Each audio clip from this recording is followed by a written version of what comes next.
CII భాగస్వాముల సదస్సు super hit అయిందని, CII చరిత్రలో ఇంత బాగా సదస్సు జరగడం ఇదే తొలిసారని ముఖ్యమంత్రి చంద్రబాబు అన్నారు.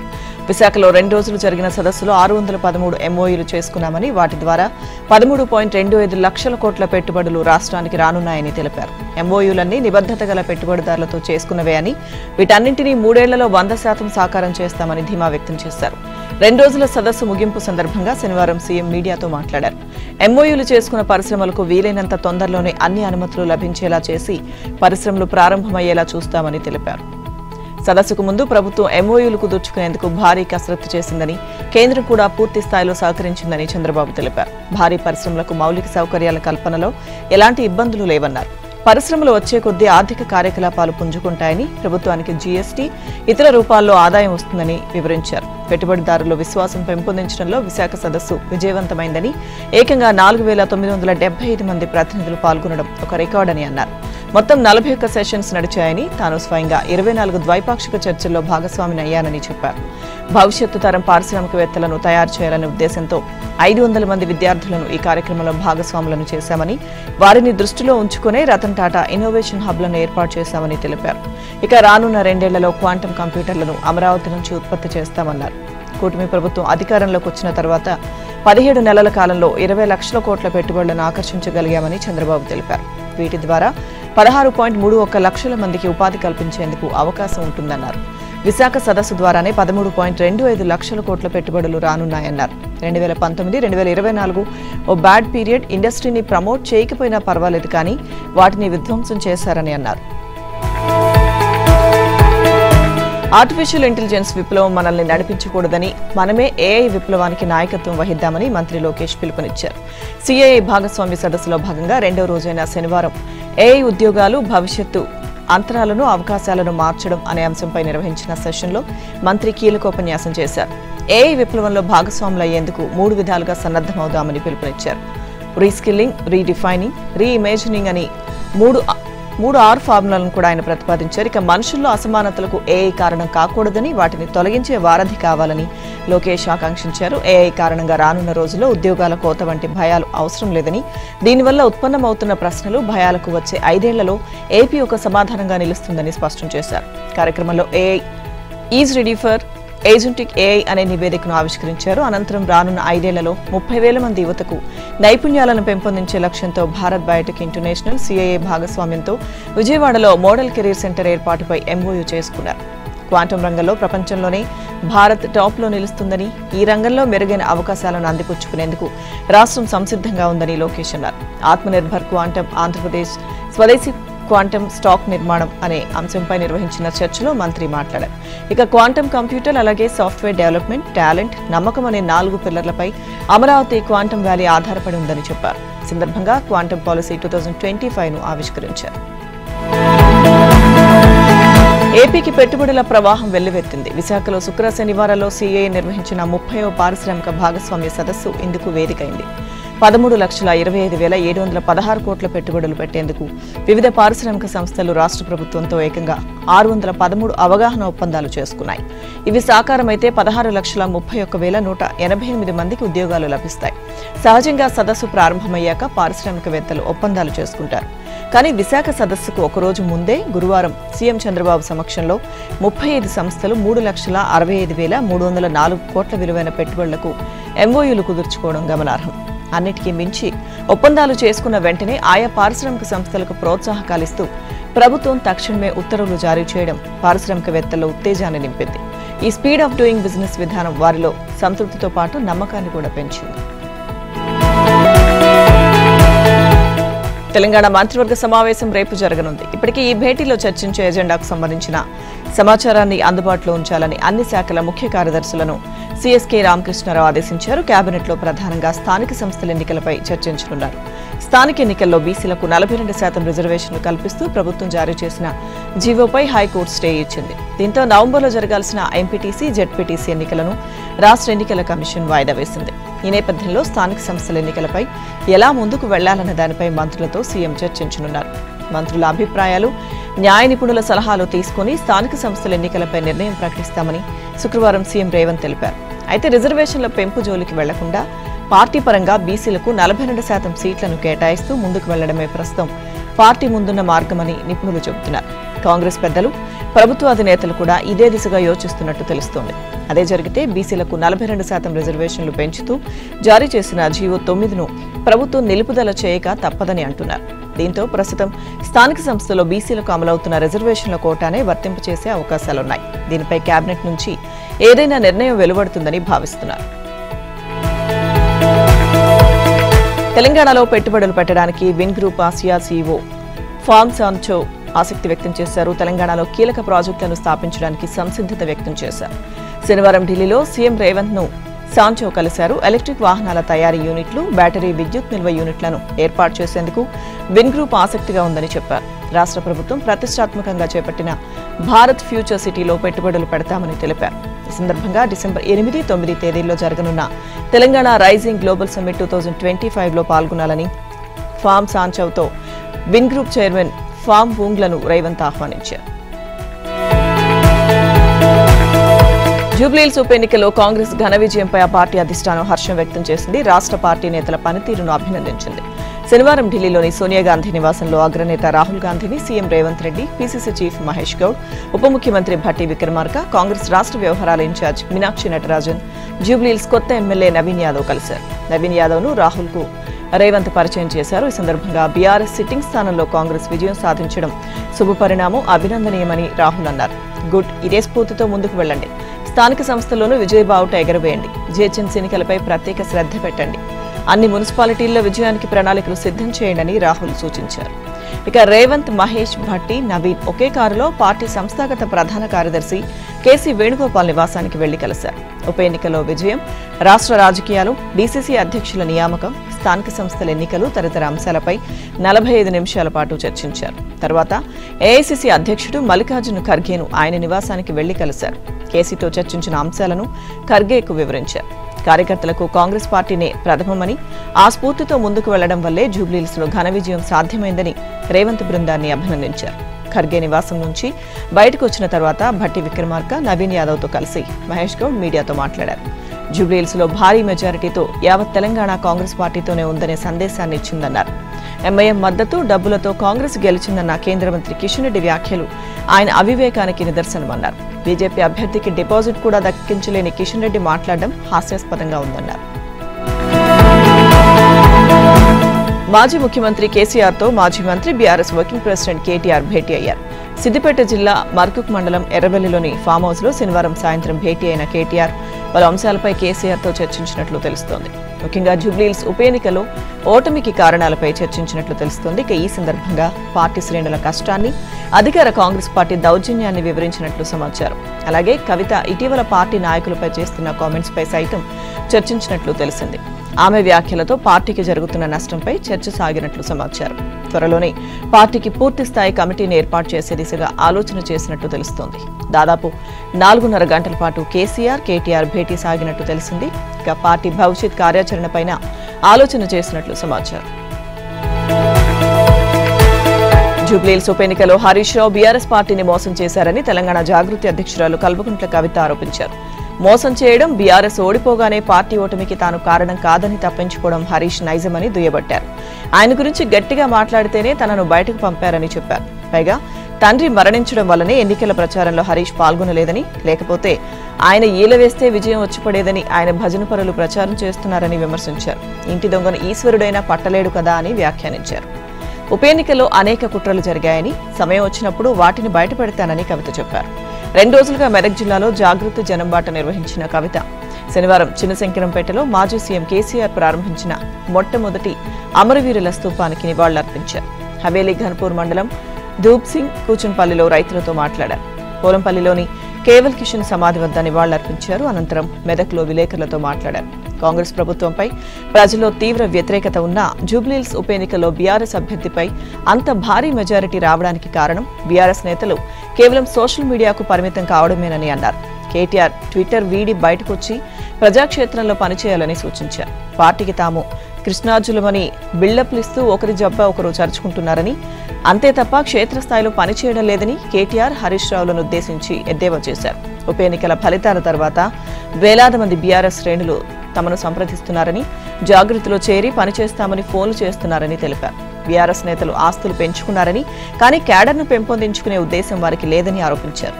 చిన్న చింతకుంటలో మాజీ మంత్రి గంగుల కమలాకర్కు 15 ఎకరాల భూమి ఉందని, కేసీఆర్కి ఈ విషయాలు ఏవీ తెలియవని అన్నారు. కేసీఆర్ కళ్లకు గంతలు కట్టి పార్టీ ద్వారా సంపాదించుకున్న వారు ఎందరో ఉన్నారన్నారు. జగదీష్ రెడ్డి, ప్రశాంత్ రెడ్డి, నిరంజన్ రెడ్డి, నర్సాపూర్ మాజీ ఎమ్మెల్యే మదన్ రెడ్డి వీళ్లకిప్పుడు 100 కోట్లు ఎలా వచ్చాయని, వీళ్ల ఆస్తులు ఎంత పెరిగాయని ప్రశ్నించారు. ఇక తన ఆస్తుల వివరాలకు వస్తే 2014కు పూర్వం ఉన్న ఆస్తిపాస్తులు ఇప్పుడున్నాయని, అయినా ఈడీ, సీబీఐ 3 నెలల పాటు వేధించాయని తెలిపారు. మెదక్ మాజీ ఎమ్మెల్యే పద్మాదేవేందర్ రెడ్డికి గతంలో దివంగత రామోజీరావు జ్ఞాపకార్థం ఏర్పాటు చేసిన రామోజీ ఎక్సలెన్స్ అవార్డ్స్ 2025 కార్యక్రమం రామోజీ ఫిల్మ్ సిటీలో జరగనుంది. ఈ రోజు సాయంత్రం 5:30 గంటలకు ప్రారంభం కానుంది. రామోజీ ఎక్సలెన్స్ అవార్డ్స్ 2025కు ముఖ్య అతిథిగా భారత ఉపరాష్ట్రపతి సిపి రాధాకృష్ణన్ హాజరు కానున్నారు. అలాగే తెలంగాణ గవర్నర్ జిష్ణుదేవ్ వర్మ, ఆంధ్రప్రదేశ్ సీఎం చంద్రబాబు, తెలంగాణ ముఖ్యమంత్రి రేవంత్ రెడ్డి, మాజీ ఉపరాష్ట్రపతి వెంకయ్యనాయుడు, సుప్రీంకోర్టు మాజీ ప్రధాన న్యాయమూర్తి జస్టిస్ ఎన్వీ రమణ, కేంద్ర మంత్రులు కిషన్ రెడ్డి, రామ్మోహన్ నాయుడు ఈ కార్యక్రమంలో గౌరవ అతిథులుగా పాల్గొనబోతున్నారు. అనంతరం ప్రముఖుల చేతుల మీదుగా రామోజీరావు డిక్షనరీ ఆవిష్కరణ జరగనుంది. రామోజీ ఎక్సలెన్స్ అవార్డ్స్ 2025 సంవత్సరానికి వివిధ రంగాల్లో 7 విశిష్ట వ్యక్తులను ఎంపిక చేశారు. అందులో జర్నలిజం, గ్రామీణాభివృద్ధి, మానవత్వానికి సేవ, కళ, సంస్కృతి, youth icon, science and technology, మహిళా సాధకుల వంటి రంగాలున్నాయి. ఇక రామోజీ ఎక్సలెన్స్ 2025 అవార్డుల ఎంపిక ప్రక్రియ చాలా నిబద్ధతతో పారదర్శకంగా రూపొందించారు. నిపుణుల ప్యానెల్లు ప్రతి కేటగిరీలో అనేక ప్రొఫైళ్లను పరిశీలించి ఒక్కో సెగ్మెంట్కు 3 పేర్లను షార్ట్ లిస్ట్ చేశాయి. ఆ తర్వాత తుది కమిటీ ఒక్కో కేటగిరీకి ఒక అవార్డు గ్రహీతను అన్ని కోణాల్లో పరిశీలించి ఎంపిక చేసింది. టీటీడీకి కల్తీ నెయ్యి సరఫరా చేసిన కేసులో దేవస్థానం మాజీ చైర్మన్ వైవి సుబ్బారెడ్డిని సిట్ విచారించనుంది. ఇప్పటికే విచారణకు హాజరు కావాల్సిందిగా దర్యాప్తు అధికారులు ఆయనకు నోటీసులు జారీ చేశారు. అయితే తిరుపతి రావడానికి తనకు ఆరోగ్యం సహకరించడం లేదంటూ ఆయన సమాచారం ఇచ్చినట్టు తెలిసింది. దీంతో 20న సిట్ అధికారులు హైదరాబాద్ వెళ్లి అక్కడే ఆయన విచారించనున్నట్టు తెలుస్తోంది. కల్తీ నెయ్యి కేసులో దర్యాప్తు మొదలయ్యాక గత ప్రభుత్వంలోని కీలక వ్యక్తులను ఇప్పటిదాకా విచారించలేదు. టీటీడీకి నెయ్యి ఎక్కడి నుంచి వచ్చింది, ఎలా వచ్చింది, కల్తీ ఎక్కడ జరిగింది, కల్తీ ఎలా చేశారు అన్న కోణంలోనే విచారణ జరిగింది. టీటీడీకి నెయ్యి సరఫరా చేసిన డైరీపైనే దర్యాప్తు బృందం దృష్టి కేంద్రీకరించింది. ఇప్పుడు దర్యాప్తు కీలక దశకు చేరుకున్న నేపథ్యంలో కీలక వ్యక్తులను విచారించడంపై సిట్ దృష్టి సారించింది. నెయ్యి సరఫరాకు సంబంధించి ఎలా నిర్ణయాలు తీసుకున్నారు, ఎవరు తీసుకున్నారు, వాటిని అమలు చేసిన అధికారులు ఎవరు అన్న అంశాలపై ఫోకస్ పెట్టింది. ఈ క్రమంలో గత ప్రభుత్వంలో ఎక్కువ కాలం పాటు టీటీడీ చైర్మన్ గా పనిచేసిన వైవి సుబ్బారెడ్డికి నోటీసులు జారీ చేసింది. వాస్తవానికి కల్తీ నెయ్యి కేసులో 6 నెలలకు పైగా సిట్ ఆయనపై దృష్టి పెట్టింది. లోతుగా ఆరా తీస్తే భోలేబాబా డైరీ డైరెక్టర్లతో ఆయన పిఏ కడువు చిన్న అప్పన్న వంతనాలు సాగించినట్టు, ఆర్థిక లావాదేవీలు నడిపినట్టు వెల్లడైంది. అతన్ని 2 సార్లు విచారించిన సిట్ గత నెల 29న అరెస్ట్ చేసి రిమాండ్కు పంపింది. 20న సిట్ సుబ్బారెడ్డిని ప్రశ్నించే అవకాశం ఉండడంతో దర్యాప్తు కీలక మలుపు తిరిగే అవకాశాలు కనిపిస్తున్నాయి. గత జగన్ ప్రభుత్వంలో జరిగిన లిక్కర్ స్కామ్ లో తవ్వే కొద్దీ కొత్త విషయాలు వెలుగు చూస్తున్నాయి. మద్యం వ్యాపారుల నుంచి వసూలు చేసిన ముడుపులను రకరకాల మార్గాల్లో మళ్లించిన మాఫియా కమిషన్లలో కొంత సొమ్మును వైట్ మనీగా మార్చుకునేందుకు సైబర్ నేరగాళ్ల తరహాలో ఎత్తుగడ వేసింది. ఇందుకు ముంబైకి చెందిన ఆర్థిక మోసాల నిందితుడు అనిల్ చోక్రా సహకరించినట్టుగా తాజాగా వెల్లడైంది. ప్రతి నెల రాష్ట్రంలో 60 కోట్లకు పైగా కొల్లగొడుతున్న సైబర్ నేరగాళ్లు ఆ సొమ్మును మొదట మ్యూల్ ఖాతాలకు బదిలీ చేయడం, తర్వాత వీలైనన్ని ఎక్కువ బ్యాంకు ఖాతాలోకి మళ్లించి విత్డ్రా చేయడం, బాధితులు ఫిర్యాదు చేసి పోలీసులు గుర్తించే లోపే ఆ ఖాతాల లావాదేవీలను పూర్తిగా ఆపేస్తున్నారు. వైసీపీ ప్రభుత్వంలో జరిగిన మద్యం కుంభకోణంలో మనీ రూటింగ్ అచ్చం ఇలానే జరిగింది. మద్యం ముడుపుల్లో 77.55 కోట్లను మళ్లించి వైట్ మనీగా మార్చుకున్నారు. మద్యం వ్యాపారుల నుంచి ప్రతి నెల 60 కోట్లు వసూలు చేసిన లిక్కర్ సిండికేట్ అందులో పలు దఫాలు కోట్లాది రూపాయలను వైట్ మనీగా మార్చుకోవడానికి 4 డొల్ల కంపెనీల ఖాతాల్లోకి జమ చేసింది. ఆ తర్వాత అడ్రస్ లేని 32 ఖాతాల్లోకి బదిలీ చేసి వైట్ మనీగా విత్డ్రా చేసుకుంది. గత ప్రభుత్వ పెద్దలకు ఆ డబ్బులు చేర్చిన తర్వాత ఆ ఖాతాలో లావాదేవీలు ఆగిపోయాయి. ఈ కేసు దర్యాప్తు చేస్తున్న ప్రత్యేక దర్యాప్తు బృందం అధికారులు 5 నెలల పాటు లాగిన తీగతో ఈ భాగోతం వెలుగులోకి వచ్చింది. లిక్కర్ స్కామ్ లో కీలక సూత్రధారి రాజ్కస్ రెడ్డితో వ్యవహారం నడిపిన ముంబై వాసి అనిల్ చోక్రాను సిట్ అధికారులు అరెస్ట్ చేసి విజయవాడ ఏసీబీ కోర్టులో హాజరుపరిచారు. రిమాండ్ రిపోర్టులో ముడుపుల బదిలీ వ్యవహారాన్ని పేర్కొన్నారు. అనిల్ చోక్రాకు విజయవాడ ఏసీబీ కోర్టు నెల 21 వరకు రిమాండ్ విధించింది. దీంతో అతన్ని విజయవాడలోని జిల్లా జైలుకు తరలించారు.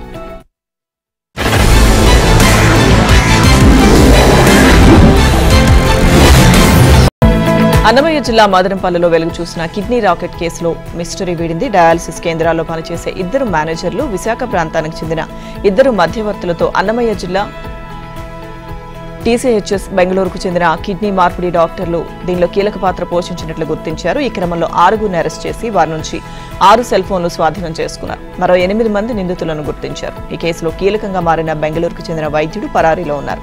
ఈ కిడ్నీ రాకెట్ ముఠా కేసుకు సంబంధించిన వివరాలను మదనపల్లి డీఎస్పీ మహేందర్ శనివారం మీడియాకు వివరించారు. చిత్తూరు జిల్లా మదనపల్లి కిడ్నీ రాకెట్ కేసులో 6 నిందితుల్ని పోలీసులు అరెస్ట్ చేశారు. ఈ కేసులో కిడ్నీ మార్పిడి శస్త్రచికిత్స చేసిన బెంగళూరుకు చెందిన డాక్టర్ పరారీలో ఉన్నారని డీఎస్పీ మహేంద్ర తెలిపారు. మరో 8 మందిపై కూడా కేసు నమోదు చేశామని, మిగతా నిందితుల గాలింపు కోసం 4 ప్రత్యేక బృందాలు ఏర్పాటు చేశామని చెప్పారు. ఈ టీంలు కర్ణాటక, గోవా, తెలంగాణ, ఏపీలో గాలిస్తున్నాయని తెలిపారు. కిడ్నీ రాకెట్ కేసులో మరికొందరిని నిందితులుగా చేర్చే అవకాశం ఉందని తెలిపారు. తెలంగాణలోని పలు జిల్లాలో సబ్ రిజిస్ట్రార్ కార్యాలయాలపై ఏసీబీ అధికారులు సోదాలు నిర్వహించారు. మొత్తం 23 బృందాలుగా విడిపోయి సోదాలు చేపట్టారు. గండిపేట్, శేర్లింగంపల్లి, మేడ్చల్, నిజామాబాద్, జహీరాబాద్, మిర్యాలగూడ, వనపర్తి, మంచిర్యాల, పెద్దపల్లి, భూపాలపల్లి, వైరాలో తనిఖీలు నిర్వహించారు. మొత్తం 2,51,990 రూపాయల అకౌంట్లో లేని నగదును ఏసీబీ అధికారులు సీజ్ చేశారు. మరోవైపు అనేక సబ్ రిజిస్ట్రార్ కార్యాలయాల్లో సీసీ కెమెరాలు పనిచేయడం లేదని అధికారులు గుర్తించారు. ఈ లోపాలపై ప్రభుత్వానికి నివేదిక అందజేశారు. బెట్టింగ్ యాప్ కేసులో సిఐడి విచారణకు cine hero Daggubati Rana bank స్టేట్మెంట్లతో సహా హాజరయ్యారు. బెట్టింగ్ యాప్తో చేసుకున్న అగ్రిమెంట్పై గంటన్నర పాటు విచారించారు. ఇక ఆ యాప్ యాజమాన్యం ద్వారా వచ్చిన పారితోషికంపై విచారించారు. 2017లో బెట్టింగ్ అండ్ గేమింగ్ యాప్ను రానా ప్రమోట్ చేశారు. ఇక స్కిల్ బేస్డ్ గేమ్ యాప్ను మాత్రమే ప్రమోట్ చేశానని సిఐడికి రానా స్టేట్మెంట్ ఇచ్చారు. బెట్టింగ్ యాప్ ఒప్పందం చేసుకునే సమయంలో అన్ని పరిశీలించానన్న రానా నిబంధనలకు విరుద్ధంగా పనిచేస్తున్న ఏ సంస్థతో తాను ఒప్పందం చేసుకోలేదని తెలిపారు. తన బ్యాంక్ స్టేట్మెంట్లతో పాటు మిగతా వివరాలన్నీ సిఐడి అధికారులకు ఇచ్చానని చెప్పారు. బెట్టింగ్ యాప్ కేసులో సిఐడి విచారణకు Bigg Boss fame anchor Vishnupriya హాజరయ్యారు. 3 బెట్టింగ్ యాప్స్ ను విష్ణుప్రియ ప్రమోట్ చేశారు. బ్యాంక్ అకౌంట్ వివరాలతో పాటు బ్యాంక్ స్టేట్మెంట్ వివరాలను సిఐడి అధికారులకు అందజేశారు. ఈ సందర్భంగా బెట్టింగ్ యాప్ ప్రమోట్ చేసేందుకు కుదుర్చుకున్న ఒప్పందంపై అధికారులు ఆరా తీశారు. అంతేకాకుండా ప్రమోషన్ ద్వారా వచ్చిన పారితోషికాలపై విచారించారు. కొత్త సినిమాలు, ఓటీటీ కంటెంట్ ను నిమిషాల వ్యవధిలో పైరసీ చేసి తమ సైట్లో అప్లోడ్ చేస్తున్న ఐబొమ్మ నిర్వాహకుడు ఇమ్మడి రవిని సైబర్ క్రైమ్ పోలీసులు అరెస్ట్ చేశారు. ఆయనకు సంబంధించి 3 బ్యాంకు ఖాతాల్లో ఉన్న 3 కోట్లను ఫ్రీజ్ చేశారు.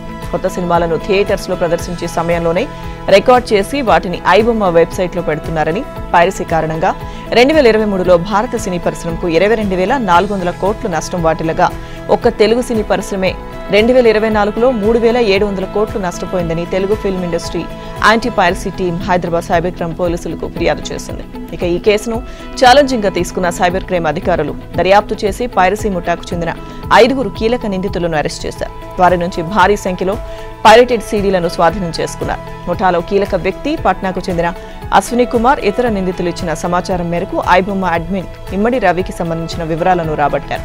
అతడి కదలికలపై 3 నెలలుగా నిఘా పెట్టారు. కొంతకాలంగా ఆయన కరేబియన్ దీవుల్లో ఉంటూ ఐబొమ్మ వెబ్సైట్ నిర్వహిస్తున్నాడని తెలుసుకున్నారు.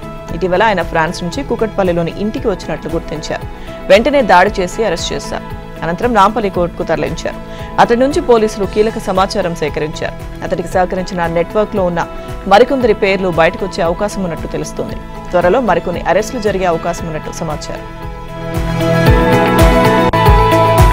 తెలంగాణ రాష్ట్రంపై చలి పంజా విసురుతోంది. రాత్రి ఉష్ణోగ్రతలు గణనీయంగా పడిపోతున్నాయి.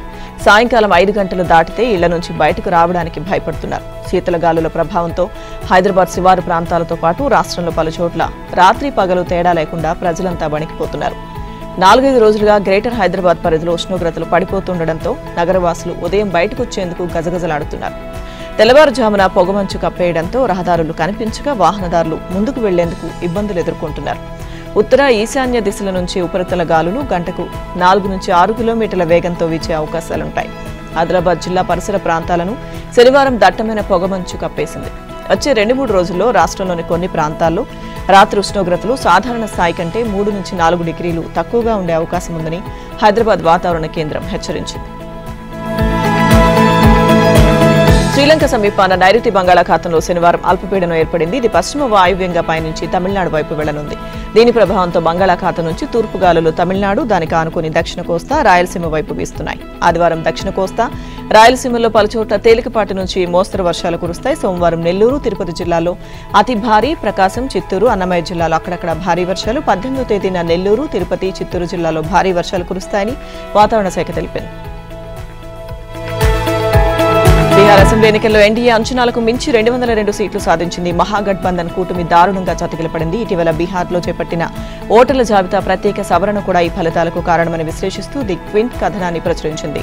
సర్తో చాలా వరకు ఎన్డీఏకి ప్రయోజనం చేకూరిందని తెలిపింది. ఈ కథనం మేరకు 174 నియోజకవర్గాల్లో సర్తో తొలగించిన ఓట్ల కంటే అభ్యర్థులకు తక్కువ మెజారిటీ వచ్చింది. ఇందులోని 91 స్థానాల్లో సిట్టింగ్లు ఓటమి పాలయ్యారు.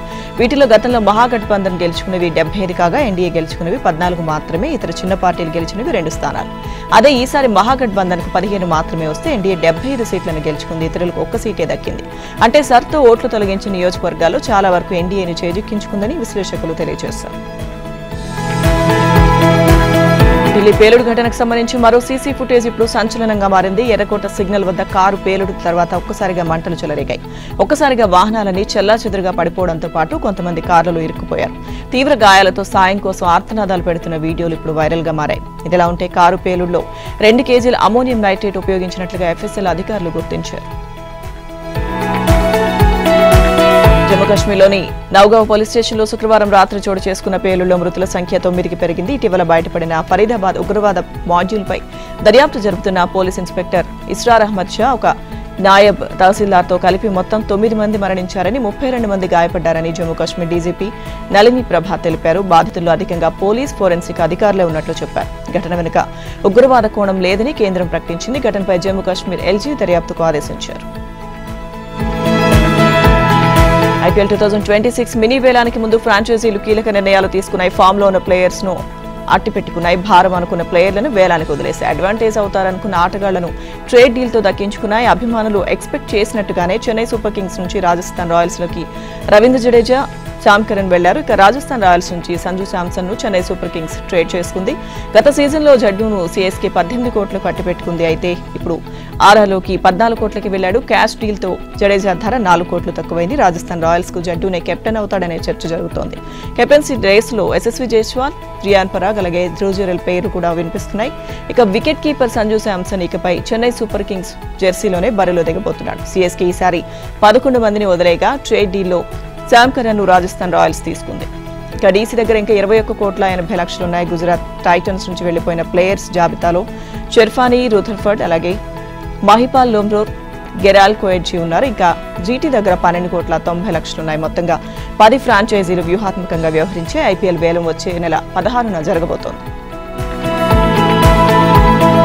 ఈడెన్ గార్డెన్స్ పిచ్ బ్యాటర్లను వణికిస్తోంది. తొలి రోజు పేసర్లకు అనూహ్య బౌన్స్ లభించగా రెండో రోజైన శనివారం స్పిన్నర్లకు స్వర్గధామంగా మారింది. దీంతో ఒక్కరోజే ఇరు జట్ల నుంచి ఏకంగా 15 వికెట్లు నేలకూలాయి. అటు మ్యాచ్ ఫలితం కూడా మూడో రోజే తేలడం ఖాయమైపోయింది. భారత బ్యాటింగ్ ఆర్డర్ విఫలమైన వెటరన్ స్పిన్నర్ రవీంద్ర జడేజా సుడులు తిరిగే బంతులతో సఫారీ బ్యాటర్ల వెన్ను విరిచాడు. దీంతో ఆట ముగిసే సమయానికి దక్షిణాఫ్రికా రెండో ఇన్నింగ్స్ లో 35 ఓవర్లలో 7 వికెట్లకు 93 పరుగులు చేసింది. క్రీజ్లో కెప్టెన్ బౌమా బాషున్నారు. ఇక స్పిన్నర్లు కుల్దీప్ యాదవ్ కు 2, అక్షర్ పటేల్ కు 1 వికెట్ దక్కింది. ప్రస్తుతం దక్షిణాఫ్రికా జట్టు 63 పరుగుల ఆధిక్యంలోనే ఉంది. వీలైనంత వేగంగా మిగిలిన 3 వికెట్లను భారత్ పడగొట్టాలి. లేదంటే ఈ పిచ్ పై 150 పరుగుల లక్ష్యం కూడా కష్టంగానే మారనుంది. అంతకుముందు భారత్ తొలి ఇన్నింగ్స్ 189 రన్స్ వద్ద ముగియడంతో 30 పరుగుల ఆధిక్యం దక్కింది.